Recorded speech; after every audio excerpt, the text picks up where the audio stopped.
Good morning ma'am. I ngasi vlog da taram noksari. Ngasi di akoi enamma lakpa numit ne enamma lakani ma do akoi enamma do aina Guwahati da layena mamang video da hai grab hai da bai kaukre ma'am. Hai di hairam do male ma yum da laytena.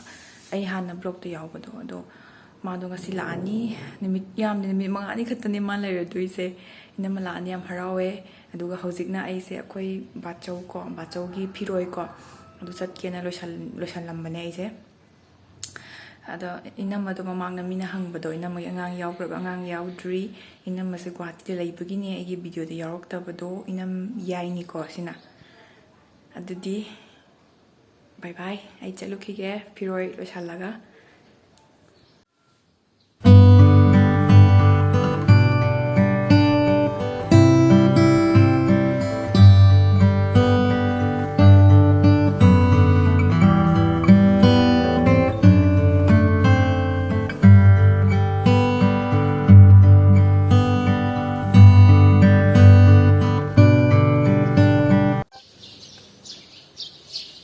asangbase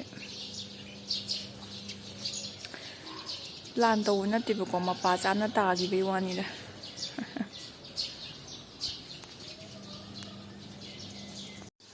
khoiba thogle loiraba chalase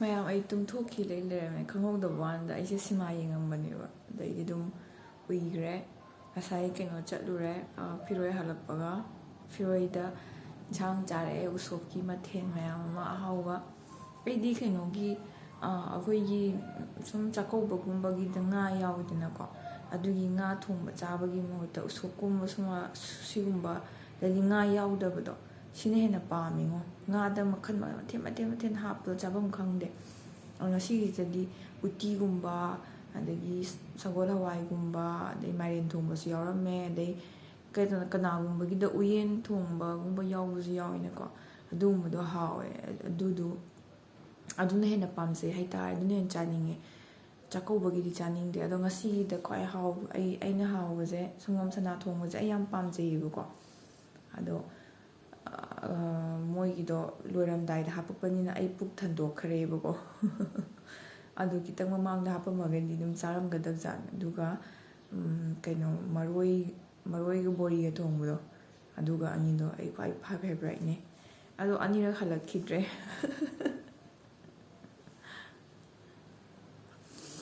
hauji akhoi enamma yawraani mayam ayam harawe numit puri kuiba nate dorgasu akhoi tayna lawbu chatkhre enamma laani akhoi mas ima namau laamdai se harawra Yenau se haraure yenau su harawe ai se ngamde abla la pure wai thau bola yore haire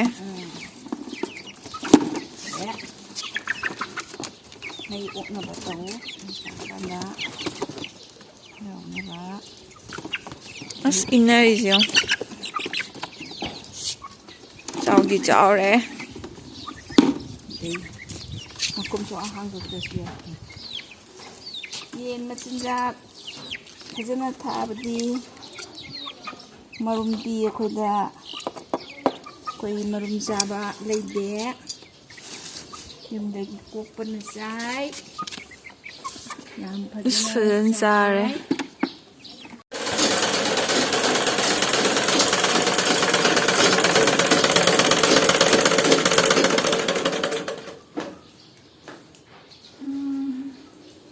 kaino turisa inner ne nupigi nupigi inner ngawbada chandon machugi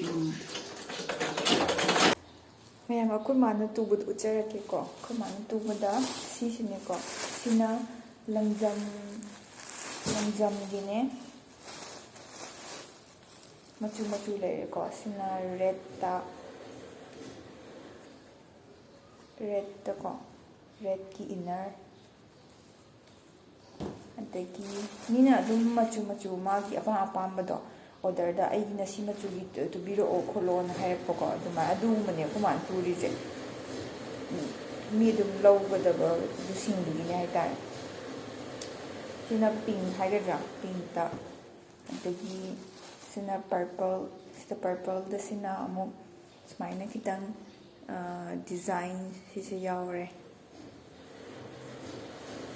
adagi income thagisu khara tha tak tawebako kumana sina e machu haigadra e machu maroon da yam ngangba ado video camera dagi ko machu se keno wauthoga tae do asengmagadi dum video gadi dum khenabane ko pot oiro mi oiro dum video ga asengmagadi mi khenabane adagi asambagi last isna asangbai mi macha gi ne sina khara mi piktak ki ko adagi achawbagi su tuiye ko achawba mi sing su dum tubiro on harpagi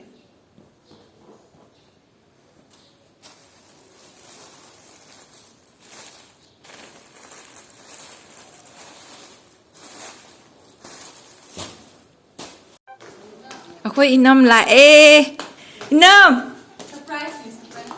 ha ha ha inam sayengo aku mana mai okay na lau thok pa changri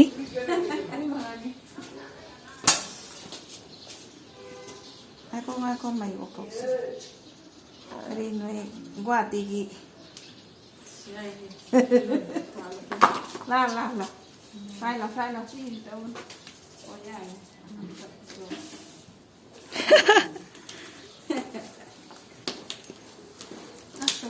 Người cái đi xa đấy.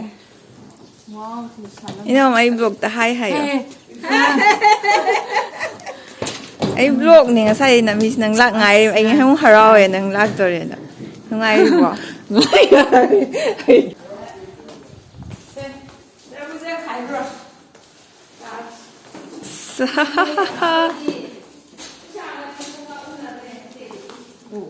Hoi, waran halakpada thengani. Nei suitcase silere ko. Mi mangani da su yam chau pure kai gino. Pot yang man dai ha du sina nungai. Mi mangani khata da. lak toi no da. Hangam ba ne nangwon da phone tau gan da. Pairakta de. Aduna ta haudre. Lao sa sila.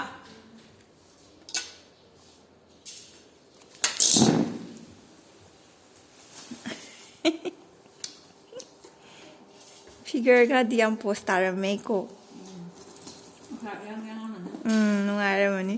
Ai noi khatle khongbra inam. Ai amung noi khatle. Hai ba. Selina na bem na mai. Ai noi khatle mo. Kaino sibu? Duk thana ne. Duk thana ba. Oh. Phai si matong sida yungjin do ba. Masai da. Oh. Moi Guwahati de le ro sa. Oh. Ai na si suti oi do. Oite. Akhoi budi it ki suti ne du noi moi di suti leite mai di patient doctor adum lak pani na kaino ni na Ma mi ga Mai saki kari ga. sakki to bi. Kado ai ama khasta piani. Ko ga. Ka ina piro. Khongau ni farm dai yu. aingon do yung hai ji okay sina ai gi ro Fazai ne. asle dress ya ba sida ba Oh sina usagi pirage to. ai di khong ten bane Te ba ka. Nitsaga na yar si toro kai mathang tong torage na ina sima ora. Si ana te ka dai ga. si di kai de set toi ba Nang di kino asing bai di kino ni da as. Nang ina si oi nora. okay thank you yeah ai gi Ano oi nora yadra. si oi na phange ai gi thank you phazai sina phare Oi no hoye nang sit. ai hojik kan kurti set tri ba hengai ꯍꯌꯦꯡꯋꯥꯏꯗ ꯁꯦꯠꯂꯒꯦ. Thank you ꯏꯅꯝꯃ. ꯌꯥꯔꯦ ꯑꯃꯨꯛ ꯐꯥꯔꯦ ꯐꯥꯔꯦ.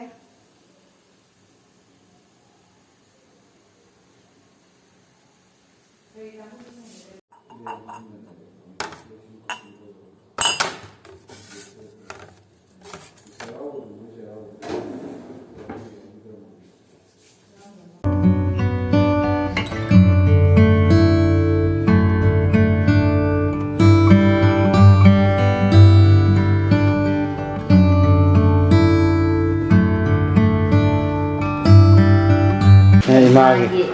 그래 이마기. ꯑꯩꯅ ꯍꯥꯟꯅ ꯂꯩ ꯕꯕꯥ ꯑꯅꯤꯡꯕ ꯆꯩꯔꯥꯎꯕꯒꯤ ꯆꯩꯔꯥꯎꯕꯒꯤ gift. ꯀꯌꯥꯏ ꯀꯨꯃꯥꯟ ꯑꯇꯥꯡꯕꯅꯦ ꯉꯁꯤ ꯐꯨꯔꯤꯠꯁꯦ ꯍꯣꯡꯗꯣꯛꯈꯤꯗꯕ ꯑꯩ ꯉꯥꯏꯗꯣ ꯑꯩꯅ ꯃꯥꯎ ꯑꯩ ꯉꯥꯏ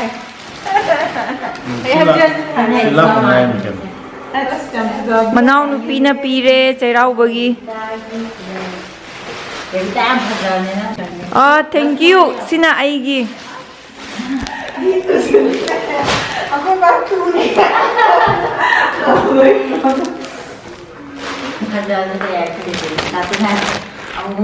ꯁꯤꯅ ꯏꯃꯥꯒꯤ ꯃꯃꯧ ꯅꯨꯄꯤꯅ ꯄꯤꯔꯦ ꯆꯩꯔꯥꯎꯕꯒꯤ.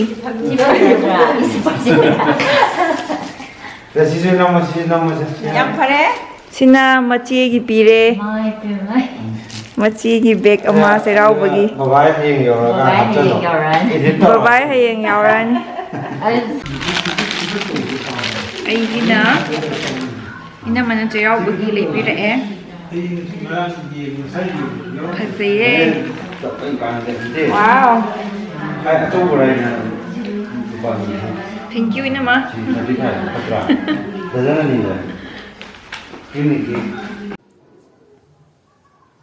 ꯃꯌꯥꯝ ꯑꯩ ꯚꯤꯗꯤꯑꯣꯁꯦ ꯂꯣꯏꯕ ꯐꯥꯎꯕ ꯌꯦꯡꯈꯤꯕꯒꯤ ꯌꯥꯝ ꯊꯥꯒꯠꯆꯔꯤ. Thank you. ꯑꯗꯨꯒ ꯅꯨꯡꯉꯥꯏꯔꯒꯗꯤ ꯂꯥꯏꯛ ꯇꯧꯕꯤꯔꯝꯕ ꯀꯥꯎꯕꯤꯒꯅꯣ. ꯑꯗꯒꯤ ꯑꯅꯧꯕ ꯑꯣꯏꯔꯒꯗꯤ ꯁꯕꯁꯀ꯭ꯔꯥꯏꯕ ꯇꯧꯕꯤꯔꯝꯃꯣ. ꯑꯗꯨꯒ ꯕꯦꯜ ꯅꯣꯇꯤꯐꯤꯀꯦꯁꯟ ꯅꯝꯕ ꯀꯥꯎꯕꯤꯒꯅꯣ. ꯀꯃꯦꯟꯁꯨ ꯇꯧꯕꯤꯔꯝꯃꯣ ꯅꯨꯡꯉꯥꯏꯔꯒꯗꯤ. ꯑꯗꯒꯤ ꯃꯊꯪꯒꯤ ꯚꯤꯗꯤꯑꯣꯗ ꯑꯃꯨꯛ ꯊꯦꯡꯅꯔꯁꯤ. ꯉꯁꯤꯒꯤꯗꯤ ꯚꯤꯗꯤꯑꯣ ꯁ꯭ꯋꯥꯏꯗ ꯂꯣꯏꯁꯤꯟꯖꯔꯒꯦ. ꯕꯥꯏ ꯕꯥꯏ.